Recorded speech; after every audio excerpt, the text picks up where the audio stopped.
দেশটা তোমার বাপের নাকি করছো ছালা গলা, কিছু বললেই ধরছো চেপে জনগণের গলা।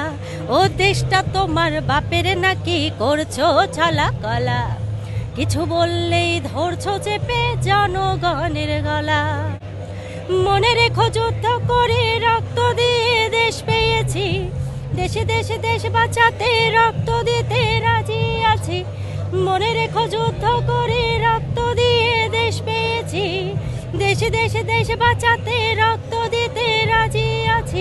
ভয় দেখিয়ে হলো না রে কাম, ও বাছারাম ভয় দেখিয়ে হলো না রে কাম, ও বাছারাম ভয় দেখিয়ে হলো না রে কাম।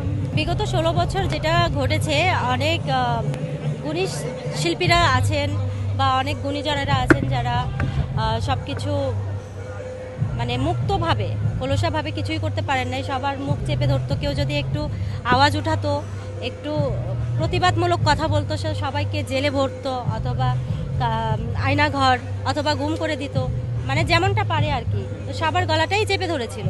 তো সেই জায়গা থেকে আমি বলবো যে 2024 5ই আগস্টের পর আমরা কিছুটা হলেও আওয়াজ তুলে কথা বলতে পারতেছি। তো এই আওয়াজ তুলে কথা বলতে পারার যেই প্রত্যাশা আরও ছিল, সেটা আমরা এখনও পাই নাই। আমি আশা করব যে যারা এখন দায়িত্বে আছেন তারা আমাদের সব অধিকারগুলো একটু ফিরিয়ে দিবেন, তাহলে আমরা মনে হয় যে ভালো কিছু প্রত্যাশা করতে পারছি।